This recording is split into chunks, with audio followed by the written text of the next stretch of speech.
Hey, look, it's the Kaiju Collector. Yay! Hey everyone, Nate with the Kaiju Collector, and today we will be taking a look at the Bandai limited movie monster series Godzilla, the art exclusive Godzilla from Destroy All Monsters. Now this figure was released back in 2024 as the main figure for the Godzilla the Art event, which if you don't know is essentially just an event where people create art depicting Godzilla in their own way.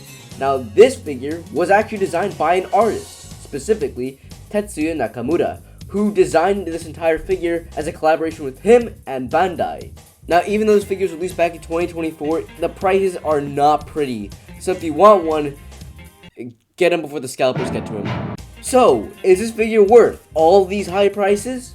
Let's take a look starting at this figure's tag. Alright, so here's the tag here. I already put it inside the top loader, but here are some pictures of the inside. Pause to read the translation.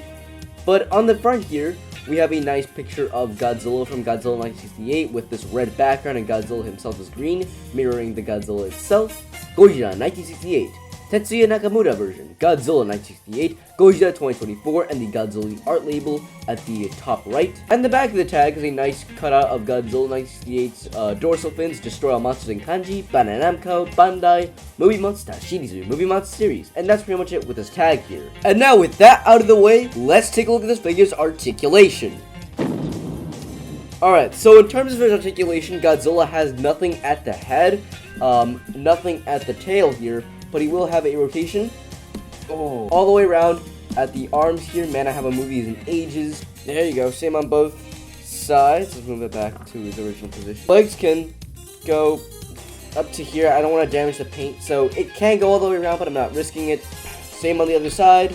Again, not moving it to risk paint damage. Okay, so that's it in terms of his articulation. Now, let's take a look at his painting and sculpting. So in terms of his paint, Godzilla only has 5 colors. A green, a silver, a red, and a black for the base color. Now that doesn't seem like a lot, but it is very nicely applied. Let's take a look at that. And also his main detail here is this traditional Godzilla tree bark like skin, and it's absolutely fantastic. Alright, so in terms of his head and neck here, we have some very nice scales here with the little dorsal nubs at the back of his neck here. To be honest, the Shingeki Goji's head really reminds me of the Mosuko Goji from Godzilla, the Son of Godzilla. Yeah, this thing. But it looks much nicer than that design, and it actually looks like Godzilla here. We get some very nice teeth details, albeit not really noticeable. There should be some detail in the tongue there, and the eyes have some glossy black.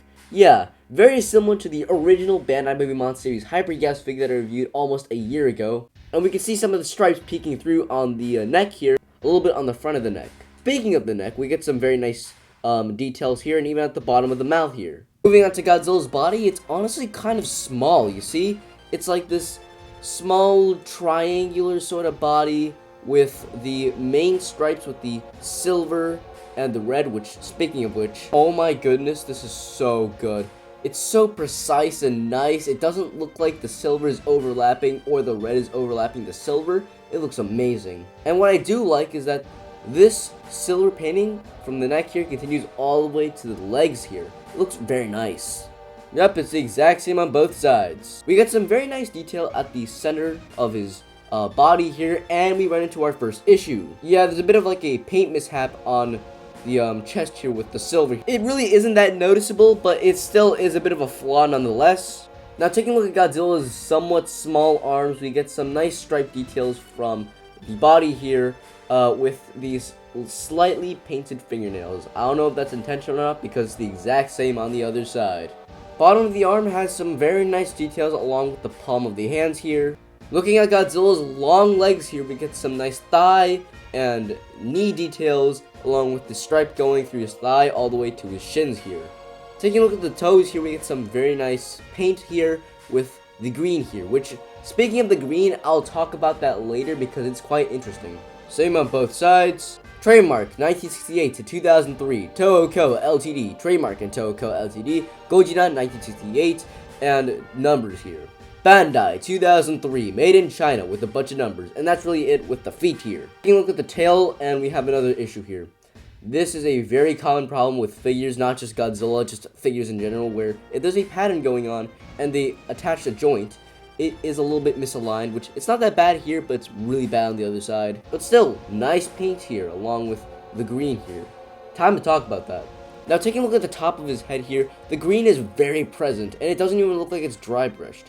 But, moving further down, even to the tail here, you can definitely see that's dry brushed. Especially here. It looks amazing. I love the fact that on this side it's pretty painted, but it really isn't on the other side. You can tell it's hand painted and not machine painted. Great Godzilla skin detail all throughout his tail. And at the bottom of this tail here, you got some little wrinkles. It's not really that big, but I just wanted to point that out. Alright, let's talk about these dorsal fins. They're pretty good, actually. We have the silver going through here, even to this green and to the black of the base color here. Look at it. It looks amazing. It's so good. Okay. Yeah, here's another flaw. Now, I understand that Bandai doesn't really fully paint their Godzilla tails, especially nowadays, but even still, this is an exclusive figure. It should have been fully painted, and yes, and even with the unfinished silver paint on the tail here, it still looks nice because we have the dry brushed green all throughout the tail here, so that makes up for it. Remember this paint here? It looks cool, until you get to the other side, and what happened here? Yeah, this isn't my copy, this is on everyone else's copies where this part of the paint here and this part of the paint here aren't aligned. It looks pretty bad, to be honest. You can definitely tell that they made a mistake while trying to paint it because either they painted this too low or they painted this part too high. It distracts from all this nice paint, and this is one of my main problems with glue seal tails is because, let's just say the arms here, whenever there's a misaligned part here, you can just turn it back to normal. However, here it's glue sealed, so you can't really do anything about it other than just look at it from the other side where it's not as bad, but still there. But still, it's an absolutely fantastic release. In terms of Godzilla's painting and detail, overall, Godzilla's getting a solid 8.5 out of 10. It's not the best, it's not the worst in terms of paint and detail. I love the detail on this thing, but the paint is kind of spotty in some places, especially at the chest here, and of course with, you know, this thing. The unpainted tail is really not a problem considering this, but still, it's an issue nonetheless. But still, 8.5 out of 10, pretty respectable for a Godzilla figure. Now, let's take a look at this figure's size and size comparisons. Put the camera back for this one. So in terms of Godzilla's height, Godzilla is approximately 6'7" inches tall. And in terms of his size comparisons, here he is compared to Movie Monster Series Monster X. Limited Movie Monster Series Jet Jaguar. I'm too lazy to get out Megalon, so here's a comparison between him and Jet Jaguar. The Godzilla Collection Mechagodzilla from 1983. And of course, the Bandai Godzilla Island Monster Series Heisei Era Godzilla figure. And that's it. Overall, I'm giving this figure an overall score of a 9 out of 10. This figure is absolutely fantastic. Highly recommend it in anyone's collection, especially if they want a standout piece in their collection, because trust me, this guy stands out in your shelf. Don't know what my next review is going to be, but that's pretty much it. See ya.